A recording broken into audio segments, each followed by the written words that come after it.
Part of being a fireman, where we work, we actually have to be a paramedic in order to be full-time. It's not just firefighting, it's paramedic and EMS along with the firefighting. So we actually had a shift. This was several years back. I think I was only on my full-time job for a couple of years.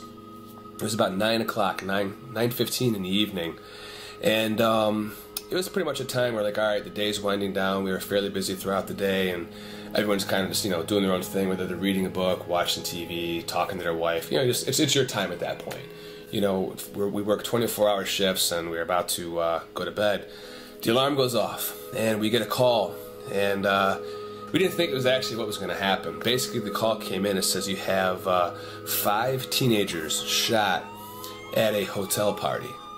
And the nearby city was calling mutual aid. So right away, we all kind of go on high alert, like, all right, you got 5 people shot. It's at a hotel. The city in which we work, it's not a horrible area, but it's not a great area. And you definitely have your spots where it's like, just be careful, and I'll leave it at that. So we get there on scene, and the first thing I can recall what it looked like, it was like Night of Living Dead. People were running, scattering, the cops were pulling up. We weren't even sure if the scene was safe yet, but I remember this kid, actually it turns out to be he was 17 years old, come walking out, and he's like, blue jeans and a white shirt that wasn't white. It was covered in blood. He'd gotten shot twice, once in the stomach and once in the chest. And he's like walking literally like a zombie, and he just kind of looks and he goes, "Help me." And he spins around and falls on the ground. So we get the cot out of the back, we pick him up, we put him on the cot, and we're looking at this kid, and he's just not doing well. So we cut his shirt off, we find a hole in his chest, and we find a hole in the stomach. So he's been shot twice by a small caliber, probably handgun, and we started going to work. So we started an IV, started giving him some fluids. We quickly, once we found the bleeding, got some bandages and put the bandages over and tried to, stop the bleeding. And I really do not remember much of what was going on at this point. All I can remember is pulling up to the hospital. We go to wheel this kid into the hospital, and for just different reasons and where we were at, they said it'd be better if we waited outside in the squad for Life Flight to get there. Now, Life Flight from the hospital was coming, had a doctor, critical care nurse, and a medic, I believe. The ER staff was pretty busy, they were overwhelmed, and they really didn't have anything for this kid to help him. Maybe that's not the most comforting thing to hear about a hospital, but different situations, different hospitals. This was not the right hospital to come. We had already called Life Flight, so they were en route. It was going to be about 5 minutes.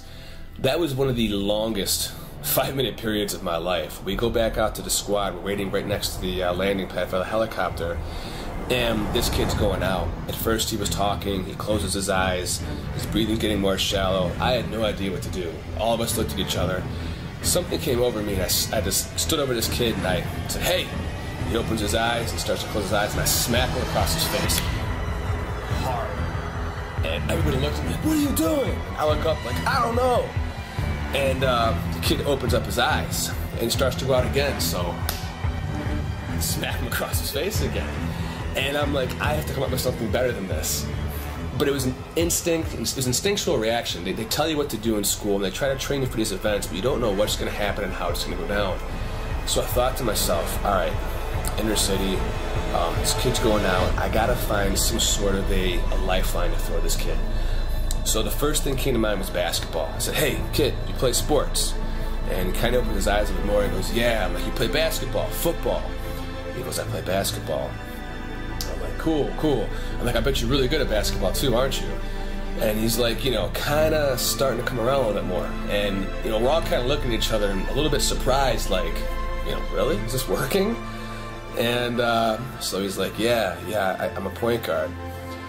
Mind you, this kid has 2 bullet holes, and we thought he was going to pretty much croak on us right there. Now he starts talking about basketball. So for the next minute or so, we're talking about basketball, and I start talking about his career, growing up in the, on the streets and being better than anybody else, and then getting accepted to a college, and, then getting a chance to play in the NBA and meeting the scouts, and this kid's like really kind of coming to life.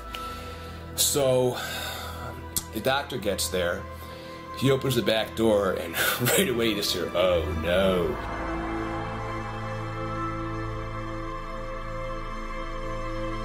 they take him out, we help package him up, we put him in a helicopter, and we just all kind of watched as he took off, and we're asking ourselves, we're thinking to ourselves, did we do everything we could possibly do? Are we gonna, is he gonna make it? Could we have done something differently? Like, did we miss something? Could we have done something? You do start questioning yourself, especially when you have a kid who's 17 years old. He's not even, a legal adult yet. He's got so much life in front of him if he wants it. So we find out a couple weeks later that the kid did survive. His dreams kept him alive.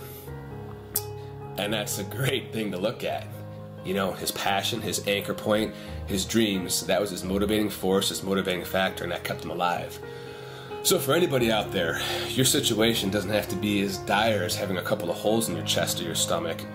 But when you hit that rock bottom low point in your life where you feel like there's nothing to do, nowhere to go, you can't get any worse, woe is me, retrieve to that point in your mind that's private, that you know and you understand better than anybody else. Even if other people don't support it, if you try to let it out, you yourself have to be your own driving force for your passion, for your dreams. But if you can feed off that and turn that into a reality and make that your power that you can call upon, it's just very, very, very powerful. It's a very personable, powerful thing that you can do to save your own life, metaphorically and in reality.